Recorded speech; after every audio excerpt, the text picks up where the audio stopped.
All right. Hello, everybody, and welcome back. Today, we're going to start off talking about Henry Ford, who is hopefully an American businessman and inventor that you are familiar with. Now, Ford had gotten his start with Thomas Edison. He actually had worked at the imagination factory that Edison had started up in Menlo Park. And actually, I don't know if he was at Menlo Park, but Ford was a disciple of Thomas Edison. And in fact, Henry Ford is going to purposely capture Edison's last breath, and that's not a metaphor for anything. Like he had a vial, a glass vial, and as Edison lay dying, I think Ford had his son or Edison's son. I think it was Edison's son. He had basically collect Edison's last breath. So he definitely revered the great prolific American inventor Edison. But Ford was born as a farm boy in Michigan, and he really hated farm work, and he loved to tinker and invent things. And eventually, he moved to the big city in Detroit, where he was able to realize a lot of his dreams, and then eventually teamed with Edison, and then started his own uh, motor company, the Ford Motor Company that we know today with all the Ford cars and stuff. He started it in 1905. He'd been a daredevil, speedster, a racer, and he had been perfecting the internal combustion engine. He was not the inventor, though, of the car, just like Edison was not the sole inventor of like the light bulb. Ford is going to help to perfect the car, and basically in 1908, it was when the Model T, the very famous Model T car, is going to come out of the Ford Motor Factory. The Model T was very simple in design. It featured interchangeable parts. So literally if one part broke down on one of these Model T cars, then it was very easily replaced with an identical part. So repairs were much cheaper than most other cars you could get at the time. And it was pretty lightweight, but it was sturdy enough to navigate the very, very awful roads that America had at this time. Remember that 1908, this is well before the interstate highway system is going to be created in the 1950s. You even see like some significant advances for like highways and stuff going on in the 1920s due to Henry Ford. But in 1908, most of America's roads are going to be dirt or gravel. They're not going to be too many that are paved. And so it's very difficult for most cars. And most cars from the late 1800s and the 1890s and before 1908, most cars were custom made. They weren't like Henry Ford's. So that meant that you had very expensive custom made parts. If anything broke, which they often did, and you weren't able to get the necessary repairs or pieces, then you had a very expensive piece of junk just sitting in your, you didn't even have a driveway yet, but sitting in your lawn, I guess. So yeah, the car was an exclusive item for the very rich before Henry Ford came along. And his standardization of the car with interchangeable parts, and starting in 1913 in Ford's factory in Highland Park, Michigan, starting with that factory in 1913, that's when Ford is going to begin to use the moving assembly line, in which car frames were brought to workers on a continuous moving conveyor belt. And this process, of course, enables Ford to expand output greatly, reducing the time it took to produce each car. In 1914, just 1 year later, he also raised wages at his factory to the unheard of level of $5 per day, a whopping $5 per day, guys. Now that seems ridiculous by today's standards. We were just talking the last lecture about, a living wage and stuff. But remember inflation, that actually $5 a day was incredible, considering that most workers, most factory workers at this time involved in manufacturing, they were making less than $2 a week. And here Henry Ford is paying his workers at his car manufacturing facilities that are just, they're working on the assembly line, where the car chassis is coming to them, and they each have their own little part they're supposed to do on it. And at the end of the assembly line, a brand new car rolls off. They're getting paid $5 a day. So he was paying them very well. And this also is going to enable Ford to attract a steady stream of skilled workers because he's paying such high wages. Many other businessmen were obviously raising their eyebrows at this and being like, what are you doing, Ford? And they started criticizing him for endangering their profits by paying such high wages. Like, how can we keep up with this? But Ford replied that workers must be able to afford the goods that they are manufacturing.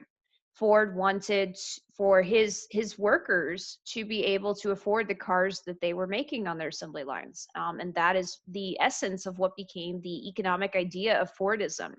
That you have a mass production method in manufacturing, mass produced goods, consumer goods, and then you accompany that with high working wages so that workers, average, ordinary factory workers even, could afford the products that they're making, mass consumption. So that is the idea of Fordism. And this model is going to be so successful that Ford's output, it rose to about 34,000 cars in 1910 that he was churning out on these assembly lines. And the price, as you're able to make more of something, remember that's the demand, that's the supply, the demand is going to fall. That's the price. And so the more he's making, the cheaper it becomes. And so in 1910, the price of a Ford Model T was $700, which is still pretty expensive for the day, but upper middle class people could begin to buy the car there in 1910. And then just 6 years later, remember 1913, that's when he starts using the assembly line. And then every year he's going to be churning out more and more of these cars as the assembly line techniques get better and better. And by the way, Henry Ford, he didn't invent the assembly line either. He got the idea for the assembly line to use in his car manufacturing facilities from the Chicago meatpacking plants. This is the same process for the assembly line they would use for those big chunks of, a cow haunches and stuff for the meats. But anyway, in 1916, Ford's production has increased to the levels where he is now able to just charge $316 per car for the Model T. And every one of these Model Ts that is rolling off, is identical to every other car. And he had a joke. Henry Ford was not a great jokester or anything. He was a pretty serious guy. But he said that you could get the Model T in any color you wanted, so long as it was black. Because again, every single car was identical. Black paint was pretty cheap, apparently. Also, Henry Ford, as we are getting into the World Wars, and we're going to be talking much later on about World War II, Henry Ford will be instrumental in American production during World War II. His factories churn out, they stopped producing cars during the World Wars, and they're only going to be producing, planes and tanks and other things. But Ford actually, in the lead up to World War II, had also had many manufacturing facilities in Nazi Germany. And I'd be remiss if I didn't mention that Ford also had some pretty outspoken anti-Semitic views. Anti-Semitism is racism, discrimination against Jewish people. And so there's a lot of good to be said about Henry Ford, but there is a darker side as well. Just as when you dig deeper into any of these figures, there's always the good, the bad, and sometimes even the ugly. But that's a little bit about Henry Ford, and we'll talk more about the impact of his mass manufacturing of automobiles into the 1920s, when you start to get competing motor companies as well, driving prices even lower, like the Dodge brothers and Durant Motors becoming GMC and Chevrolet. You'll start to see the Model T and other cars getting as low as like $270 by the mid 1920s. So it becomes incredibly affordable. And that's why in the 1920s, you'll really start to see a growing group of lower to middle class Americans being able to drive for the first time. And the automotive industry in America will be leading the world in car manufacturing. So there you go. Remember Fordism. All right. So there is going to be some good happening for workers at this time. Progressive era, we want to make things better. We're trying to fix some of the problems that were happening, correct some of the abuses against workers that took place during the Gilded Age. And that is where you're going to have, let's mention Frederick W. Taylor. Large firms in car manufacturing, electrical work, steel industry and other industries, they were seeking to implement greater control over the work process. And so here comes efficiency expert Frederick W. Taylor, who's going to pioneer what he called the scientific management. That through scientific study, Taylor believed the one best way of producing goods could be determined and implemented. And these developments are going to kind of hurt a lot of skilled workers, a lot of labor unions who are going to seek to like take more control of their lives and of their wages at this time as a result of employers kind of, you know, contracting the limits on workers. Economic freedom was also a rallying cry of the American Socialist Party, which is going to gain much greater influence during this progressive era in the early 1900s. The American Socialist Party was founded in 1901, and it called for the immediate reform of a lot of different things. One thing I think a lot of students would like that the American Socialist Party was a big advocate for was free college education. Legislation to improve the conditions of workers, and as an ultimate goal, kind of going along communist lines, democratic control over the economy through public ownership of railroads and factories. Now, before you start saying, them's commies, they're commie bastards, right? Before you start getting all, you know, red scare about it, remember that this is also something that the Populist Party was seeking even earlier in the 1880s, 1890s, you know, from the farmers' alliances. Government ownership of these corporations that were taking advantage of the average American person and taking advantage of the poor and especially taking advantage of the working classes. By 1912, the Socialist Party claimed 150,000 dues-paying members, so they even had more who were not paying dues. They published hundreds of newspapers, enjoyed substantial support in the American Federation of Labor. That's the AFL, remember, the largest labor union that we have at this time. You know, the founder, Samuel Gompers, or the leader of it, Samuel Gompers. And the American Socialist Party had elected scores of local officials. Socialism also was becoming really prominent in a lot of diverse communities throughout our country. On the Lower East Side of New York City, where my great-grandfather raised his family, my grandfather, it arose from the economic exploitation of immigrant workers and Judaism's, there's my family, tradition of social reform. Here, a vibrant socialist culture developed, complete with Yiddish language. That's like the Jewish language, comes from Hebrew aspects. You know, it's how like Jewish people talk. Newspapers and theaters, as well as large public meetings and street demonstrations. But no one was probably more important in the Socialist Party of America than Eugene Debs. And I think we briefly mentioned Eugene Debs when we were talking about some of the big labor strikes in the Gilded Age. He was famous for being jailed as a leader of the Pullman strike in 1894. For 2 decades, Eugene V. Debs crisscrossed the United States preaching that control of the economy by a democratic government held out the hope of uniting political equality and economic freedom. While there is a lower class, proclaimed Debs, I am in it. While there is a soul in prison, I am not free. Debs would run for president 4 times. Obviously, he never won, but it is important to note that, like in the election of 1912, he received over 900,000 votes, which was about 6% of the entire American electorate. And when he ran for president in 1912, he was running from jail, and he received that many votes. In that same year, in 1912, the Socialist Appeal to Reason publication from Girard, Kansas, with a circulation of 700,000 readers, was the largest weekly newspaper in the United States.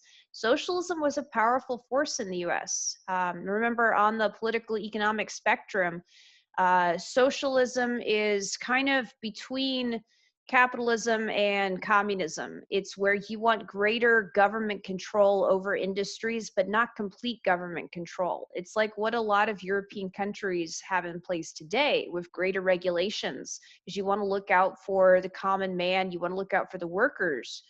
Um, but it is not straight communism, as the movement is commonly painted as. And socialism was just one example of widespread discontent in progressive America during this early 1900s time period. Having survived the depressions of the 1890s, the American Federation of Labor, the AFL, they saw its membership triple to nearly 1.6 million workers between 1900 and 1904. But the AFL's, remember, they're pretty exclusive. They're pretty careful in who they would allow to join. The AFL only really accepted skilled workers who were white men. Um, in 1905, you had a group of unionists, labor union workers, who rejected the AFL's exclusionary policies, and they're going to unite to form the Industrial Workers of the World, the IWW, known as the Wobblies. Part trade union, part advocate of a workers' revolution that would seize the means of production and abolish the state. So getting a little more into communism there. The IWW sought to mobilize those excluded from the AFL. So bring in all those other people so they could become part of a labor union and have their worker rights protected. So they wanted to include, this is the IWW, the Wobblies, immigrants, factory labor force. They wanted to include migrant timber and agricultural workers, poor sharecroppers. They want to include women. They want to include African Americans, and even the most despised workers out there, the Chinese immigrants on the West Coast, which, remember, after the Chinese Exclusion Act, there are not going to be any more immigrants allowed in, but you did have a Chinese population that was already settled in the United States, over 100,000 living in California. So again, this is Eugene Debs, the socialist candidate for president 4 times in our history, great labor leader of workers. And then finally, the last thing I want to talk about with workers at this time period that is also kind of keeping with spelling out the troubles that society was having, reconciling all of this manufacturing and progress that we were seeing. Go back. With the problems that workers were facing, is this famous incident from 1911 called the Triangle Shirtwaist Fire. And the Triangle Shirtwaist Company took up the top 3 floors of this 10-story factory building in downtown Manhattan, so right at the heart of New York City. And that location was very important for why this is going to be so famous, because it's very public. Everybody can see it. And what the factory produced, the shirtwaist, they were a textile factory. They employed hundreds of young immigrant women, most of them between the ages of like 16 and 25. So some of them were as young as you guys. They employed these young immigrant women, a lot of them Jewish or Italian, to basically work 12-hour days in this cramped quarters at these sewing machines, putting together these shirtwaists, these underclothes. That was the job. And of course, working in a textile, sewing factory, there's lots of cloth being thrown everywhere, and people might be smoking, and nobody knows exactly how the fire started, but it's suspected that somebody put a cigarette in a trash bin that had some of those discarded clothing bits, and it caught fire very quickly with all the clothing around the store, the factory floor. And the fire brigade shows up, but their fire hoses really only reached the 6th floor, the high pressure fire hoses. The fire escape did not work. It was rusted and fell through. The doors to the factory were actually locked from the outside. That was later found out to be done by the floor managers, the employers. They locked the doors while the workers were working to try to discourage theft of these young immigrant women who they didn't trust, and also to try to discourage these young immigrant women from taking frequent bathroom breaks, trying to take more breaks on their job. So they locked them inside while they were working. And of course, when this fire breaks out, that means all these young women rush for the fire escapes, for the doors and stuff, and they're trapped. There was an elevator, and of course, as everybody stampeded, all these hundreds of young women, mostly, as they're stampeding towards the doors, and, they eventually caused the elevator to crash. Um, and so that's no longer a means to escape. And so all these young women are just trapped up there on the upper stories with nowhere to go as this fire is trying to consume them. And so there were about, I think, 50 young women that attempted to jump. They tried to jump from the top of this building here, and from the windows you see here on the ninth and 10th stories. They tried to jump down to the ground below. The fire brigade tried to bring out, some of those big trampolines to catch people. I think they did. I think they had those then, and they went right through because those things hadn't been properly tested in a while, and they'd gotten old.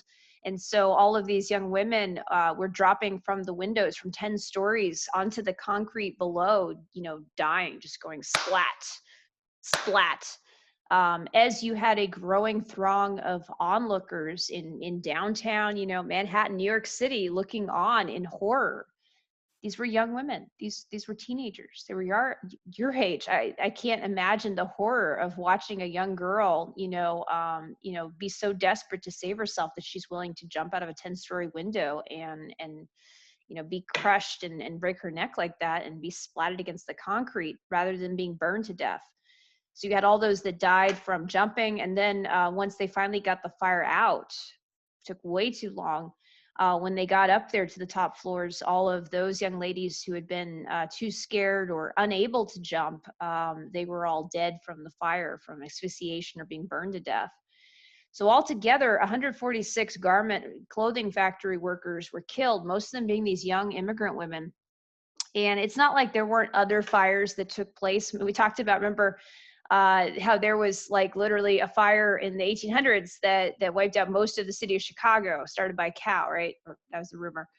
Fires were common, but this was 1911. There's pictures of it. There's pictures of the bodies of the young women.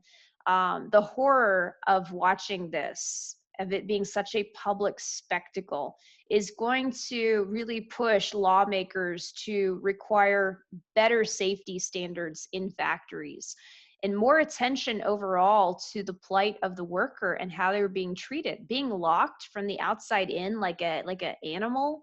That the workers needed to be treated with more dignity, more respect. They needed to have less working hours and better wages and not have to work in such conditions.